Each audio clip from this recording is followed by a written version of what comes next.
E aí pessoal, meu nome é Ezequiel Donhauser e vamos dar continuidade então às videoaulas. Eu vou tentar ilustrar aqui de uma forma um pouco mais intuitiva, né, como é que seria para uma instrução ser executada, né? Eu vou seguir como base, assim, para poder demonstrar isso, um processador que existe, né, que é o ARM11, que roda dentro de um Raspberry, né? É claro que os registradores não são iguais assim, né, não são desse jeito, tem mais registradores e tudo mais, mas para ilustrar como que seria já vai ser tranquilo, beleza?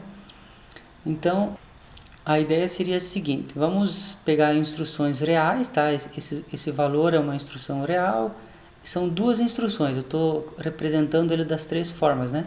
Aqui em assembly, que nós estaríamos movendo o valor 5 para dentro do registrador R1, a instrução em assembly seria isso, tá? Isso aqui foi gerado mesmo para ARM, né? É esse valor mesmo, e esse seria o valor em binário então dessa instrução. Ok? Então vamos pegar primeiro essa instrução para ver como que ela seria executada, né? Então, primeiro a memória, né? A memória RAM, digamos assim, ela não vamos imaginar agora como que esses valores foram parar aqui dentro da memória, mas digamos que já estão ali, né? Só para a gente ilustrar isso.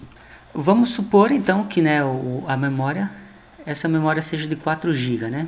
Então nós temos o endereço 0x0000 e 0xFFFF, né, que seria 4 GB de endereços, né?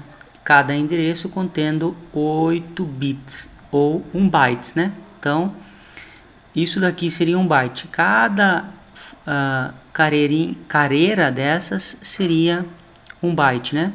Então, sempre imagine vendo da direita para a esquerda, esse aqui seria o bit 0, esse o bit 1, esse o bit 2, bit 3, até o bit 7, né?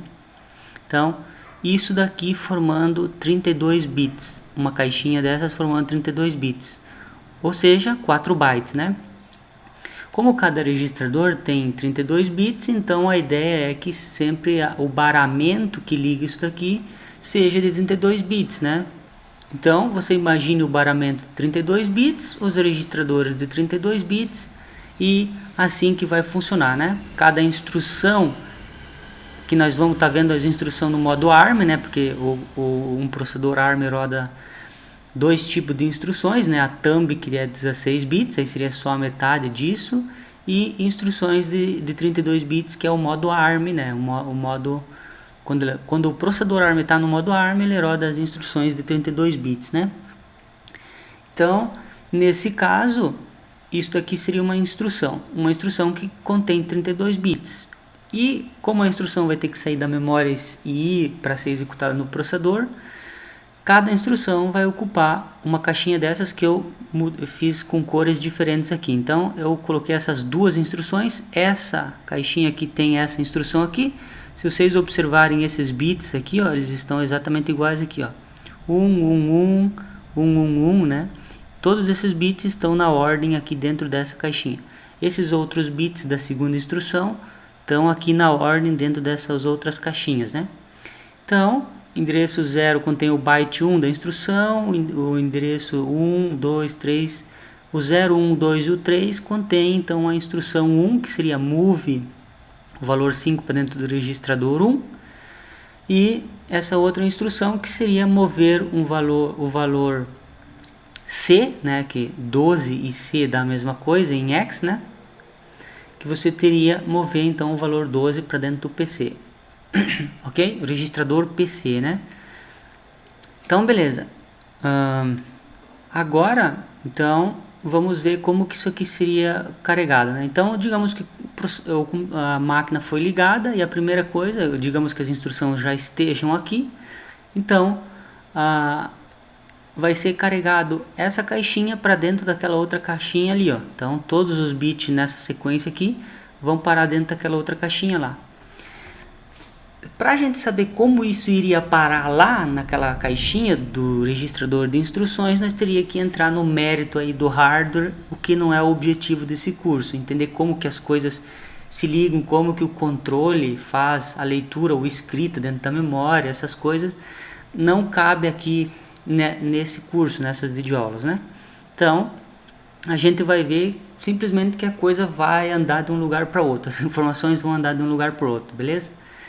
Então, esses 32 bits aqui vão parar lá no registrador de instrução, que seria a fase 1, né? Que seria o carregamento da instrução.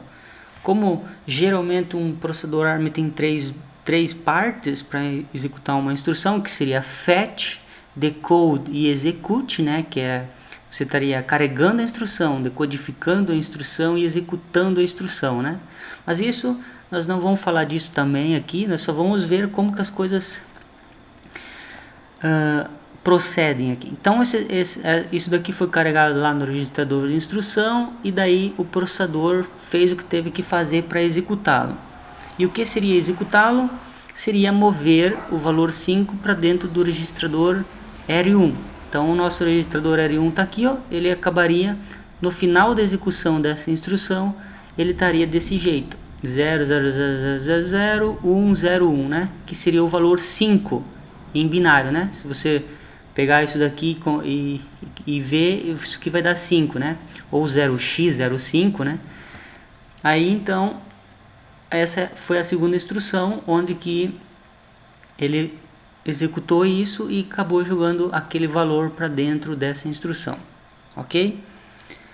Na próxima instrução seria move PC12, né? Então nós vamos mover para dentro do registrador PC o valor 12, que seria C, né? 12 em C, C em hexa e 12 em decimal, né? Então, o que seria isso? Essa próxima instrução vai ser carregada para lá e o processador vai executar. Na sequência, então, né, o PC estaria então com esse valor aqui, ó.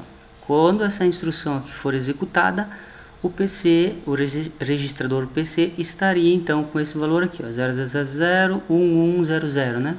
Que seria então, o que é o registrador PC? Ele é o Program Counter, né? Ele é o que aponta para onde é a instrução que tem que ser carregada para ser executada, né?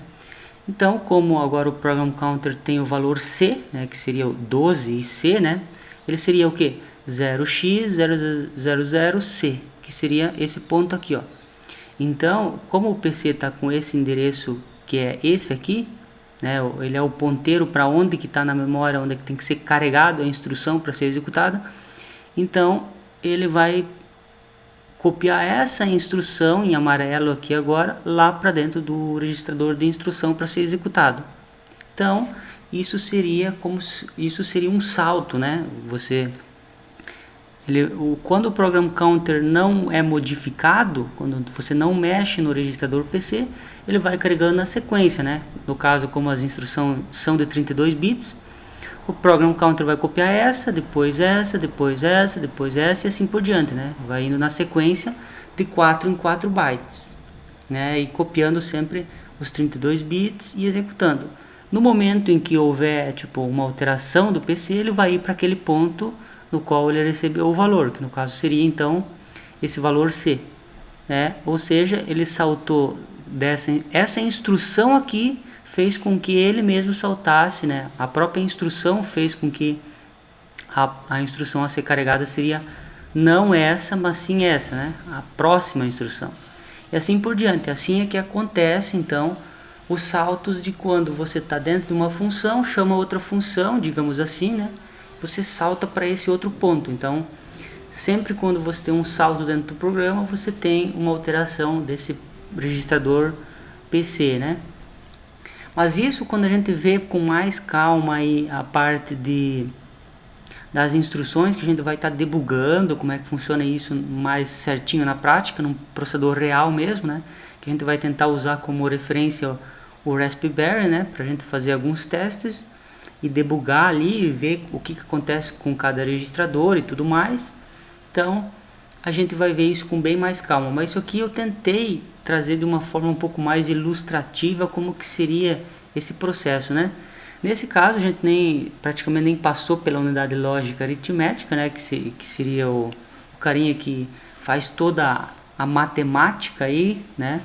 O que seria então a unidade lógica? Seria o seguinte: a entrada A e B pode receber, tipo, a instrução que vai fazer com que ele faça alguma coisa vai dizer, digamos assim, pega o registrador 1, coloque na entrada A da unidade lógica, pega o registrador 0, coloque na entrada B, e na saída você joga, por exemplo, num outro registrador, que seria o R2, digamos, que eu não representei aqui, mas a gente sabe que no ARM lá tem mais registradores, né? E a gente vai ver isso melhor na prática na próxima videoaula, né? Então seria assim: você pega uma entrada, dois registradores na entrada e na saída joga em algum outro registrador algum valor que você pode informar para a unidade lógica o que ela tem que fazer, se é uma soma, uma subtração, uma multiplicação, é um rotacionamento de bit, é uma comparação, tudo isso então a unidade lógica vai fazer entre dois valores, né? Você joga um valor A aqui, na saída você pega a soma, a multiplicação, a divisão, tudo que você quiser na saída, né? Então é assim que funciona, né? As instruções vão sair daqui e ir para lá, só que também tem outro detalhe, né? Você vai ter sempre, geralmente, dois baramentos, né? Um é o baramento de onde é que as instruções são copiadas da memória RAM para serem executadas, e outra seria o baramento de dados, né? Que é onde você copia informações para dentro dos registradores, que nesse caso a gente não teve nenhuma dessas instruções, porque, digamos, essa instrução move 5 para dentro do DR1, esse 5 cabe na própria instrução, né? Então, a própria instrução já contém o valor 5 para ser jogado no registrador, né? Vai ter momentos em que você tem um valor grande, então você vai estar num outro ponto da memória.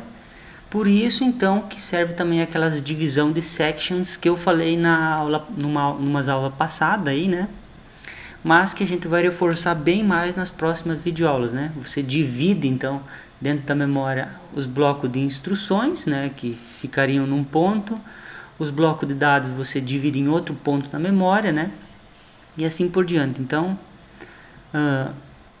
eu não sei se eu consegui ilustrar isso de uma forma intuitiva, né, mas vamos ver aqui agora. Isso daqui, eu estou dentro aqui do... Isso aqui é o código mesmo que eu compilei, né? Que está dentro do... Isso daqui é quando eu dou um dump lá, né? Que é o arquivo que eu falei que a gente ia ver bastante. Que esse aqui as instruções mesmo que eu fiz, né? Então lá dentro do main eu fiz o seguinte: para gerar aquelas duas instruções que eu mostrei para vocês, que são instruções reais, eu tenho aqui o meu arquivo main.c, que eu fiz um teste, né? Ele não faz nada de útil aqui, ó, por exemplo, né? Mas eu gerei em... Aqui, isso daqui é dentro do Raspberry mesmo, né? Eu estou conectado remotamente nele e eu fiz esse arquivo main.c aqui, né? Só para ilustrar aquelas duas instruções. Eu gerei elas em assembly mesmo, né? Aqui dentro mesmo do main aqui, da função main, né? Que é assim que faz para você, se você quiser botar uma instrução em assembly, né? Eu fiz então mover o valor 5 para dentro do R1 e mover o valor 0x00c para dentro do registrador PC, né? É claro que isso daqui iria dar um problema, porque eu não posso estar movendo esse valor tão baixo aqui para dentro do program counter, que ele vai saltar para um ponto de memória inválido e vai dar problema, né? Mas isso aqui é só para ilustrar mesmo, né? Então, nas próximas videoaulas a gente vai ver valores mais reais. O que eu queria só mostrar disso é o seguinte: eu compilei isso daqui, né? Eu não executei, mas eu gerei um dump desse arquivo, né? Que é um dos arquivos que mostra como que ficou dentro do binário, né? Dentro do executável que eu gerei. Deixa eu mostrar aqui, ó. Desse main.c, né? Eu gerei esse arquivo exec.c, que agora se eu executar vai dar problema, obviamente, porque eu estou tentando deslocar o program counter para um lugar inválido, né? Mas como eu falei, é só para ilustrar. Então eu gerei um dump desse executável para a gente ver o que tinha dentro disso, né? Então vamos abrir esse dump.txt que eu gerei, né? E vamos achar aqui a função main, né?